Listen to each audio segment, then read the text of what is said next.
Hi guys. This was a slightly busy question. As usual, I hope 256, I'm sure you've played around with it and kind of come to some kind of got your answer. So again, you're really just comparing yours with mine. So we'll jump right into it. Key issues here is that we completely ignore this 1,000 units. We're interested in what's happening with actual production. So let's just go. So here is what the standard card is saying. This is my standard card. I expect in terms of inputs. I expect in terms of input prices. So I'm making 950 units, and then that's what you actually do. So just try and create a table of sorts to kind of make sure you're happy with your understanding of what's going on. So here we are. Those are the expectations here. I've just put them back in here. Right, those are the expectations. So what happens? You make 950 units. So my question really is, how much should we have used to make 950 units? Well, if you're using 610 grams to make a unit of loaf or loaf, for 950 loaves, you will therefore need pretty much 610 grams times 950 units. And that's what you then see me break up here. I then say, okay, great. I actually do it I don't have to do it like this, but I do it like this so we see really the breakup. I mean, really, this 610 units is composed of, if I need 450 grams for one loaf, for 950 loaves, so that's my standard again. That's my standard information. I've just put that there. I'll just highlight that there again. And then I extend the argument a little. I say, well, look, if I'm making 950 loaves, well, I will need B13, which is 450 grams, times 950 loaves, right? And I just divide by 1,000, so I have the amount of kilograms I need in loaves. So to make 950 loaves, ultimately, these are the individual amounts I need. I'm just going to put this in blue so you can see. Right, this is for so this is what I need to make 950 loaves. This is what I expect, and that's the total. I should be using 579.5 grams to make a loaf. But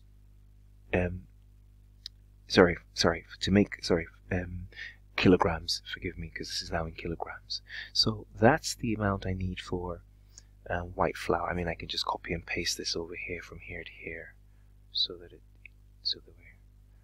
on the same page, right? So that's what we have. So that's what I need to make the white flour for 950. That's what I need for for 950 and also for 950 in terms of kilograms, right? Because that's what I do here. If you look at my formula here, I am saying this B13, that's 450 for one loaf. I multiply that by 950 loaves because this is in grams and I want to turn this into kilograms. So I divide the whole thing by 1,000. And then I compare this to what actually happened. This is what actually happened. And we see this in the question. This is what actually happened. And what actually happened was that you used 408, 152, and 10. So in terms of totals, the difference is 9. If you like, that's the difference. So what am I saying? I could just use the 9 and then find the average, but I'm just going to break it up like that. So if that's the difference for each of these levels, I basically used here, I should have used 427. I used 408, so the difference is 19 kilograms. I used 19 kilograms less. Here I used 9.5 kilograms more, and I used 0.5 kilograms more. So technically these are my adverse variances. So what I finally do is I need to multiply these by the standard costs, right, of 1.8. Same for this, by 2.2, and this finally by 20. And so I need to cost this in the end, and it comes to 3.3, and that's your answer, favorable. Right, and that's how we build this. I'm basically looking at usage. How much should I have used? How much did I use? Voila, and you compare and subtract the two. And that's what's going on in terms of just your usage variance. So your answer there is 3.3. Okay, then when we come to mix, not one of my favorites, but one of the easier ones, I think. We're simply saying we don't care what you did. You use total of, the question here is, here's your combination, 570.5. Let's just focus on the mix of that 570.5. Let's just mix that up. Let's just find the mix. So what you actually did was this. And if you were to have done it in the standard combination or the standard relationship, what would it look like? And you literally take that 570.5 and do it according to, so you can see what I'm doing here. The mix, it says that from 610, when you have a combination of 610, 450 of that should be for white flour, 150 of that should be for whole grain, 10 of that should be for yeast. And then you kind of split that 570 based on that combination. And that's what you see me doing. And then you find the difference. And this, if you like, is your mix variance, right? So you have 12.36, 11.71, and 0.65, and then you cost it again, multiplying that by the original cost. So we're never using the actual prices. That's just a red herring. We're always using the standard costs from the beginning. So you can see here that we expected you to use 420, you use 408. So that's a favorable variance, but the rest are adverse. So we have favorable, adverse, and add those together. You have 16.47 favorable. That's favorable. And sorry, forgive me, that's adverse. That's a negative. So those two, you used more here for these guys, didn't you? Use more here than you should have. So, and that's the answer to that 16.51 adverse. So 2 is C. 2 is C. And then when we come here, this is the yield. Another pretty straightforward sort of way of looking at this here. So here's the thing.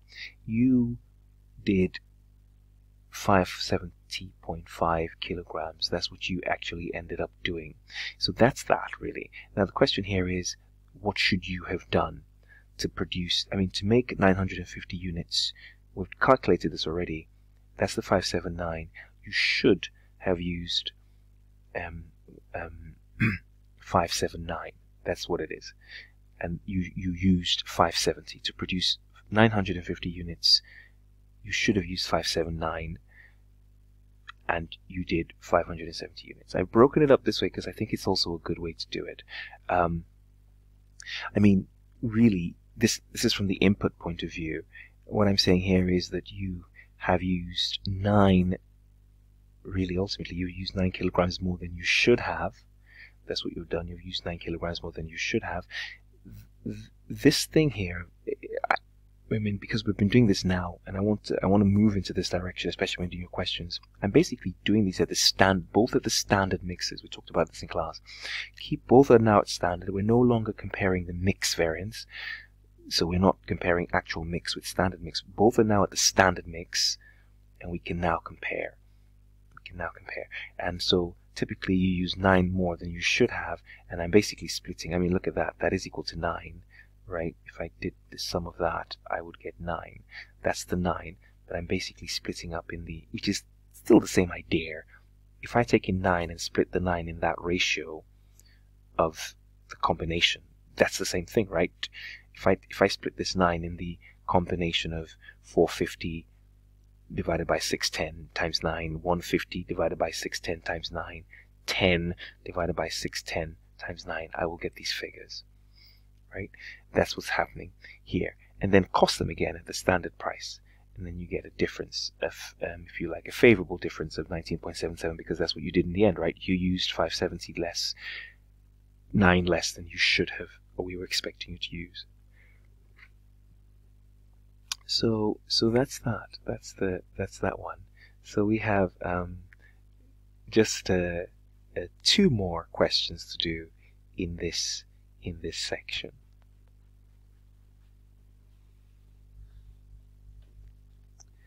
We have 2 more questions to do in this section. Let's just look at them. Yes, let's just look at these questions.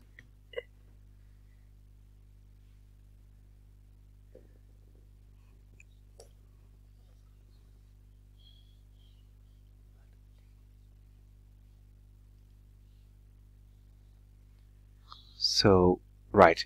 So, yes, it says which one of these following is false? An adverse material mix variance may arise when the mix may not be removed completely out of the machine, leaving some mix behind. It's not true. The mix is very much about the combination. So question 5 will help us with this a little as well. This would, if you leave anything in there, it means that not enough comes out. So in effect, that becomes a yield. You can have a yield variance as a result of 1, if you like, because you don't release everything out. So in effect, you can have a yield variance. You could have that. And then question 2 says that an adverse material yield variance may arise since the loaves are made by hand. So it's possible that you will have some wastage due to using things by hand. It's very possible. So 2 is most likely the only one correct here, in terms of the fact that because it's still handmade, chances are that inefficiencies will arise. So the answer here is B, 2 only. And which of these are true? So this is slightly more straightforward. Errors or changes in the mix can cause some loaves to be substandard, and this is very normal. Typically, once you change the mix from what we want you to make it, then we know that you're trying to either use cheaper material, and then of course that's going to lead to rejection. Of course, if you bake them at the wrong temperature, of course this could be rejected.